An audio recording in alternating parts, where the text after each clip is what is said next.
Hey, good morning to everybody. Happy Monday. It's Daryl here. It's not so bright and early. It's 7:30 a.m. here in Connecticut on the East Coast. Okay, I am feeling full of vim and vigor and energy today, man. This is the third video I've done so far this morning. I just got back from a 1 hour, 4-mile walk, my usual routine. I usually do about 4 hours of working out.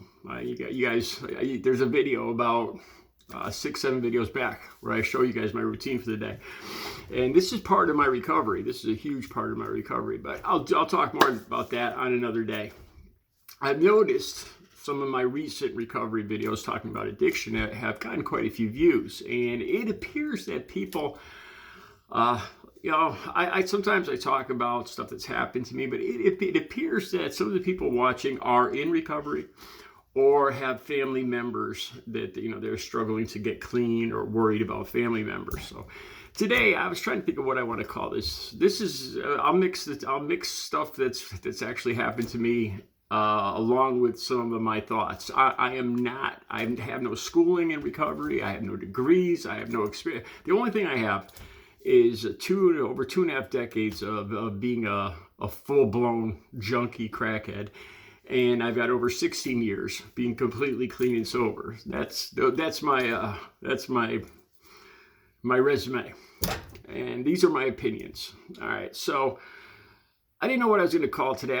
This video today, I was thinking of calling it. I was going to use an old cliche line: "If nothing changes, nothing changes." That was one thought. Or you could divide addicts into two groups. Now we'll go with that one for today. You can divide addicts into two groups.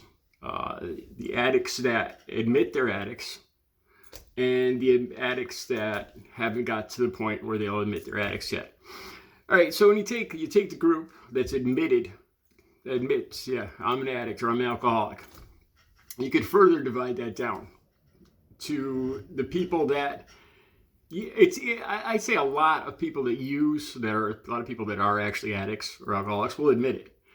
But here's the big difference. When you divide that group, subdivide it, is the people that are addicts that admit they need help.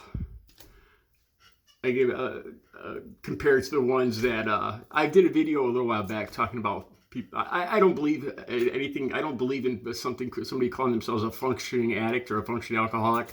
To me, it's just the degree of the train wreck, or the degree that somebody could lie and manipulate other people or themselves. Drug addiction or alcoholism will, by its own definition, it will tear apart somebody's life. It becomes a prime focus, and somebody calling themselves a functioning addict is to me, it's just an excuse to continue using. I don't believe.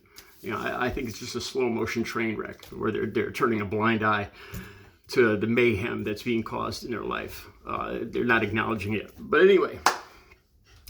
You could subdivide that down into the people that will actually admit, yes, I'm an addict, and yes, I need help.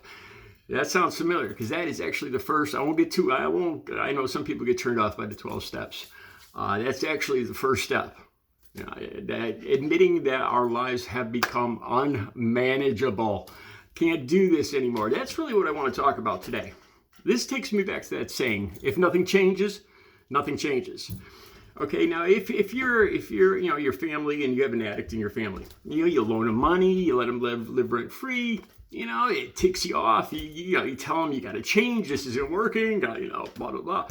But day to day, it's the same thing that tomorrow. The same thing's going to happen today. They're going to miss a birthday party. They're going to need help with the car insurance. Whatever. You're going to let them live rent free. As long as that keeps happening, I guarantee you, they will not get to the point where they're going to change, where they're going to get help. If nothing changes, nothing will change. You have to make their life uncomfortable. You can call it. I don't like the term tough love, but you have to just say that you can't continue enabling them. That's the bottom line.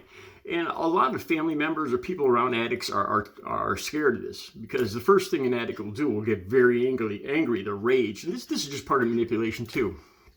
The reason an addict, I can still remember the feeling.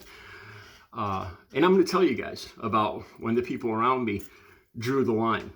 That's it. You've hit it took 2 decades, and I caused a lot of mayhem, but it finally got to that point. Addicts are scared. They're terrified because this has become their best friend, their lover, the center of their life, their whole reason for existence, and they will do anything in their power. It's terrifying. It's like saying you're going to take away somebody's air. It's the most scary thing you could say to an addict, and the way that'll come out it will come out as rage. But let me tell you this. It changes over time. All right, let me just tell you about what happened to me. The first person to say that's it was my stepfather. One day I was drinking. I was at a party down the road from my parents' house, and I kept going back over my mom's house. My stepdad was there. And I kept asking for more money. I was making up excuses. I need some money for gas. I need some money for buying raffle tickets. Right? Time after time. Like I did it at noon. I came back over at like 2 p.m. My hand out, And usually my stepfather is quiet, very quiet guy, easygoing. The third time I went over there, I was getting progressively more drunk. 4 o'clock, I go over the third time with my hand out. Oh, hey, Mom, I need some more money. And it was for cocaine. And my stepfather just snapped. I've effing had it. You come over here begging with your hand out, blah, blah, blah, blah, blah. Don't even think of coming back over here.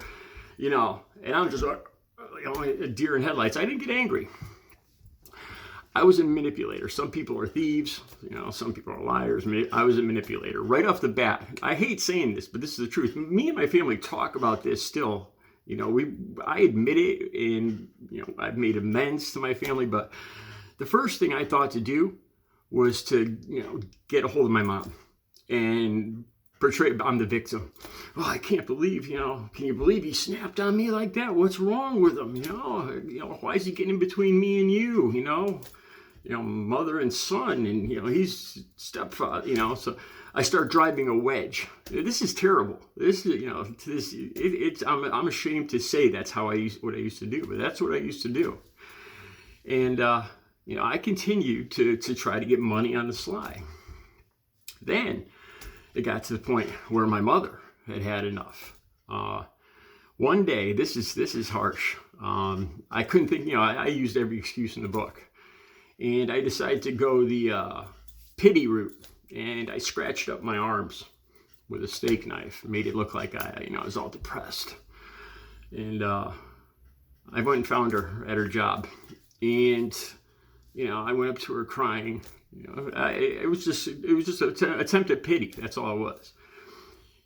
And she said, Daryl, I had enough. I'm washing my hands of you. You can just go. Do what you got to do. Do what you're going to do.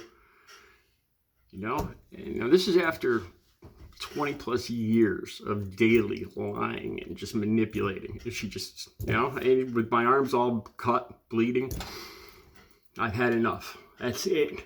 Just go do what you're going to do. That shook me a little bit. And then the final one that made me determined that I have to get help was the doctor. I've been in and out of rehabs 13 times. I told you guys this. Detox is mostly detox, 6 days here, 6 days there. Luckily, my family had good insurance, and the insurance company continued to pay. But the doctor, it eventually got to the point where the doctor on the 13th time said, you know what, next time you come back, Daryl, we're not admitting you. And this scared the hell out of me. This really scared me. Because I knew at that point I was addicted to heroin. And I knew I needed help. And this was the only thing, if I was no longer going to be able to get help at this hospital, and, he was connected to other hospitals in the state, it really scared me. The funding wasn't taken away. The doctor just had it. He said, you've been in and out of here 12 times, 13 times. It's not working. So why are we doing this? Next time we're not admitting you. And that scared the hell out of me. And that's when I finally decided to take some of his advice. He had recommended several times that he had actually written me slips several times. You have to have a slip to get into a methadone program. And I actually went home and found one of the slips that he had ripped, one of the many that he had recommended. And I finally took his advice, and that worked. Like I said, I've talked about this in other videos. I actually, weeks, months later, I had a moment of clarity, and I realized I could do this. That's what it took for me to get clean. If nothing changes, nothing changes. The great thing, though, people that are around addicts, they're scared because, the addict will rage and say, I hate you. How can you do this to me? You don't love me. You don't understand me. It's all your fault. You did this to me. And every one of those addicts now, if you're clean, I love my mother. I love my stepfather. Yesterday, I was sitting right next to him. I respect him with all my heart. I love him for what he did that day. For him having to stand up and tell me just flat out, enough of this lie, enough of this bull, that he cared about me and he cared about the family enough to call me on this. My mother, to this day, we sit and we talk about all this stuff, the lies, the manipulation, all the money that I went through. And it's okay because now I have 16 years of being clean and sober, and my mother, my whole family is so happy that I've gotten my soul back. Like I said, and there's nothing but love now for all the people that called me on this.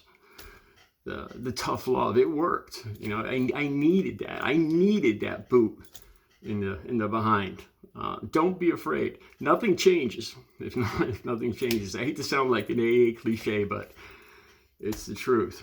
All right. I hope you got a little something from this video. I'm going to talk more about recovery, addiction coming up. You guys have a great Monday.